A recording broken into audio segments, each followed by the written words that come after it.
नमस्कार. आज आपण डॉन बॉस्को चिंचवड येथील डॉन बॉस्को खाजगी औद्योगिक प्रशिक्षण संस्थेत भेट देण्याकरिता खूप आनंद वाटला की या प्रशिक्षण संस्थेत ह्या ज्या दोन तुम्ही महिला कामगार बघतात प्रशिक्षण घेऊन याच ITI त्या एका कंपनीच्या टाटा मोटर्स कंपनीचा हा युनिफॉर्म आहे.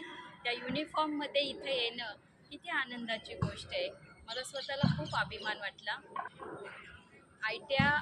या ITI महिला सशक्तीकरणाचाही एक म्हणजे भाग म्हणून की कौशल्य विकास मार्फत मोफत शिक्षण दिलं जातं. ऑटोमोबाईल कंपनीमध्ये त्यांना जॉबचीही संधी आहे आणि त्याच माध्यमाने या दोन विद्यार्थिनी कंपनीत रुजू झाल्यात आणि खूप अभिमान वाटतोय मला. म्हणून मी आज त्यांचा एक बाईट घ्यावा म्हटलं. तर तिने हे शिक्षण चालू आहे आणि या प्रशिक्षणासाठी अनेक महिलांना या ITIचे नेहमी आणि इथे आज मी पहिल्यांदा आले. मला माझ्या ITIचे दिवस पण आठवले. खूप छान वाटलं. तर प्रतीक्षा आणि प्रियांका, तुम्हाला कशी कृतज्ञता व्यक्त करावीशी वाटते?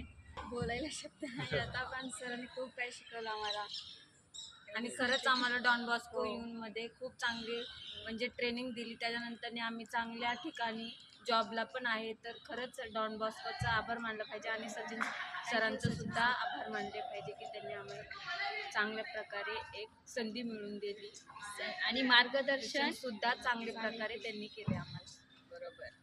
कसं आहे की जेव्हा ITI म्हटलं की पूर्वीपासून मुलांचं चित्र समोर दिसतं किंवा महिला कामगार म्हणून जेव्हा आपण एखाद्या औद्योगिक संस्थेत प्रवेश घेतो त्यावेळी मुलींच्या सुरक्षेचा खूप मोठा प्रश्न असतो किंवा कॉमन ITI हा प्रश्न असतो.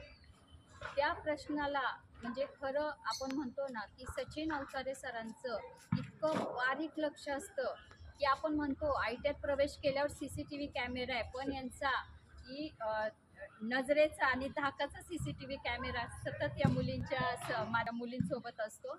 आणि नक्कीच या संस्थेला अजून खूप मोठे यश येऊ. Thank you so much. गौरंग फाउंडेशनकडून, ऑयस्टर एंटरप्राइजेसकडून मी या संस्थेचं कौतुक करते.